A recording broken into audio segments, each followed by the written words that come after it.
this isn't exactly working out as I planned because the area that I chose to shoot is very wet. I tried to put my coat down because I think my coat is somewhat water resistant, but as it turns out, it's now leaked through my coat. So now I got a wet coat, and I think I'm just gonna kind of I'm popping a squat.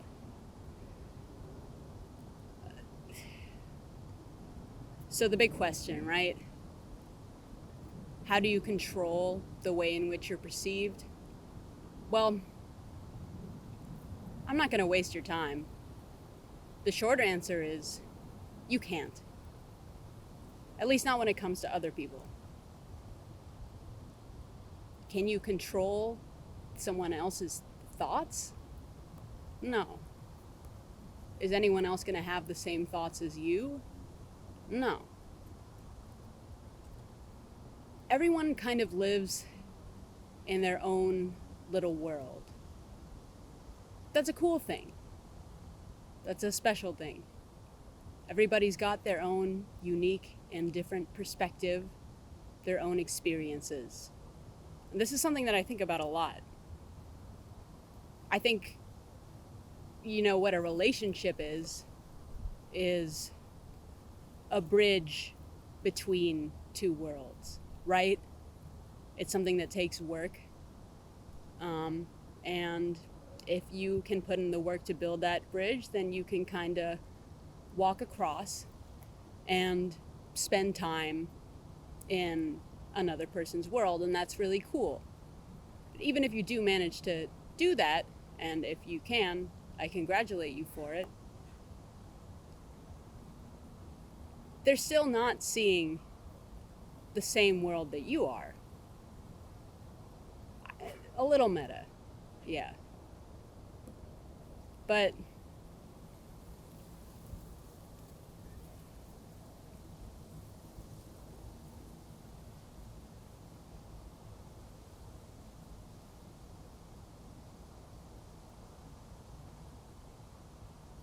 people were walking by, and I'm a little bit terrified of that. Why am I terrified? I'm terrified of being perceived. I'm terrified that somebody who's walking by is going to think, "Oh my God, look at that weirdo wearing these freak glasses with the bad haircut. Who's there? Who are they to think that they would film a video?" Right? But the question is, who are they to think that, and who am I to think that I have any idea what another person is thinking? I don't. To circle back to the different worlds thing,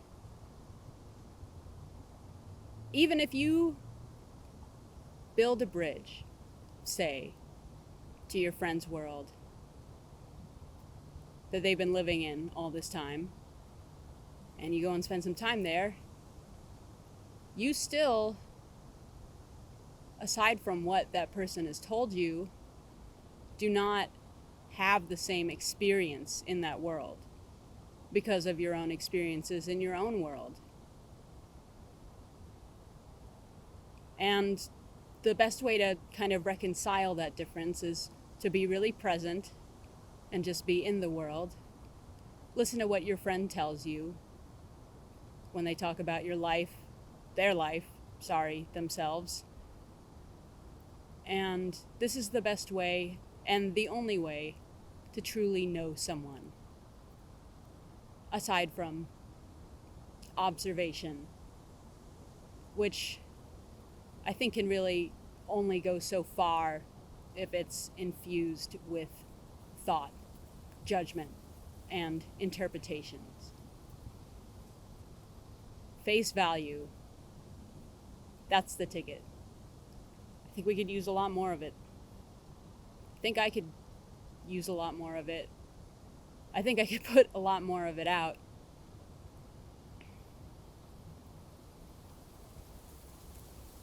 Anyway, this all goes to say that, even if you're perfect, which by the way, there's no such thing, even if you do everything right, which by the way, there's no such thing, even if you you wear the best clothes, you look the way that your society deems acceptable, you act properly, you've studied etiquette, you educate yourself, and you immerse yourself in whatever it is that you need to be accepted by a group.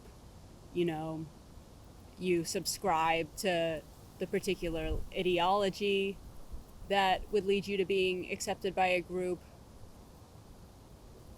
You still are going to be judged, and that's okay.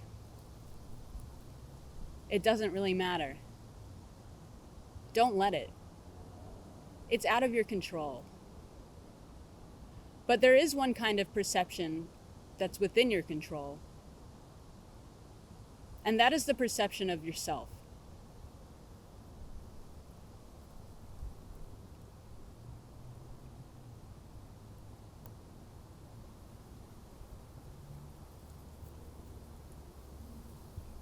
Can you perceive yourself? It's tricky. I almost think the key to doing so is to not perceive yourself at all, at least in the way that most people think about that. I think that perceiving yourself involves actually stepping outside of yourself. That's kind of the funny little twist in the phrase self-awareness, is that it doesn't mean being aware of yourself, more so being aware of everything that is outside yourself. And when I'm talking about self, I mean what you identify with as the self. Okay, so, looking at pictures of yourself, the image that you've curated, the way that you present and express yourself through your own lens of self-analysis. I don't think that is what being self-aware really is. I think being self-aware has more to do with kind of stepping outside of the tangle of identity and simply observing your thoughts and your actions. And if you do this for a time and are able to observe these things without being reactive or without defending the idea of the self that you have, then you can kind of transcend these things. And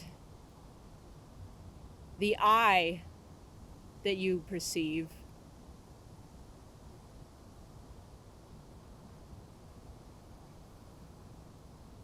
I'm about to get into some, like,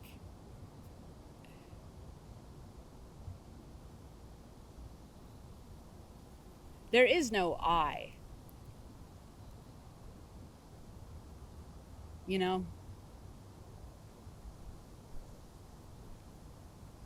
There is no self. We just have all of these constructions, shaping and molding and hammering away at our identities is never, it's a never ending thing when you're caught in it. But for some perspective, I don't even know what I was about to say.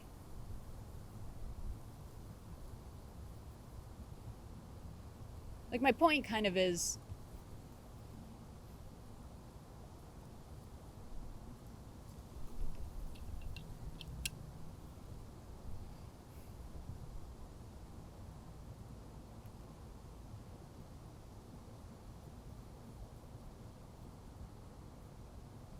sorry, I got lost.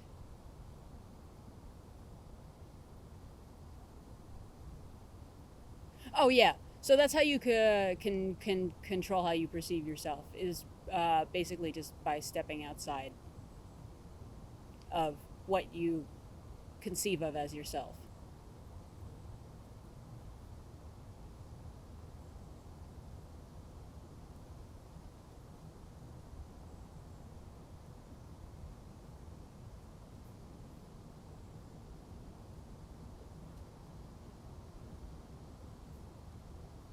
I feel like I should start talking about some deep emotional experience that I've had right now. But that's kind of the impulse that's kind of an impulse that goes against what I'm describing, because when I'm thinking, oh, I should be talking about some deep emotional experience I had for this video, I'm not really thinking about that for me. I'm thinking about it in terms of a curation of my own self-image. And I'm thinking about it already in terms of how, a hypothetical video might be received in the eyes of an audience who hasn't seen it yet because it hasn't been created yet. And that means that I'm not really fully present, and I'm not really aware. I'm not really self-aware. I'm not tied to, but I'm not just existing, bro. Like it's best when I just exist. I came, I set up my equipment. I wanted to make a video. That's awesome. I felt strongly motivated to talk about this. I've been thinking about it all morning. And now I'm in the middle of it, and I'm thinking about what I can do to ensure that it is more well received. And there are things, granted, that I can do. I can try and make it look as appealing as I can once I'm uploading the video. But the truth is that, all this speculating about how do I get it to gain traction and have people click on it and make sure that it retains retention, whatever, is all meaningless. It exists nowhere. It's not real. It's an illusion. This is a construction that I'm creating in my mind right now, and it's taking me away from what's really important. It's good that this is happening to me right now because I can talk about it.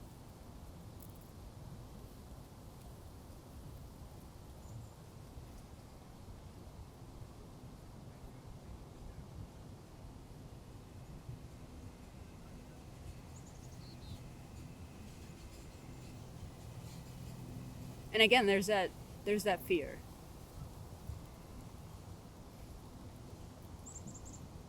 Of the passerby and the watching eyes. Why? If I look upon another person existing, will I judge them for doing so?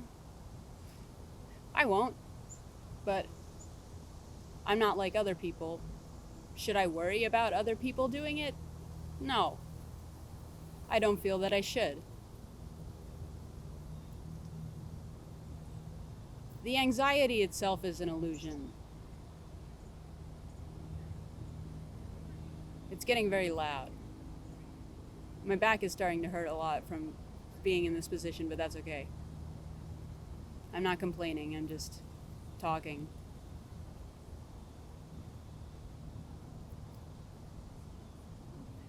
Here's another one. I feel like I look like a frog.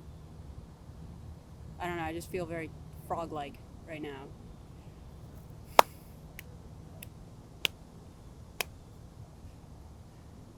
And I keep losing my train of thought. But that's okay. It's even good. Then maybe it wasn't really that important in the first place.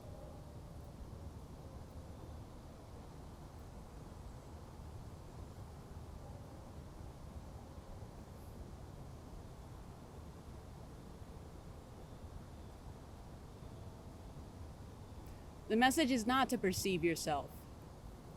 Do away with that. Get out of there. Get out of your head. Seriously, get out of your head.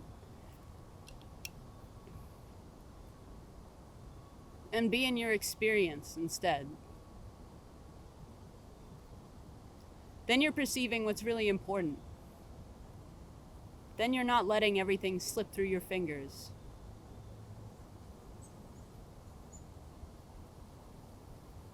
Be in the present moment.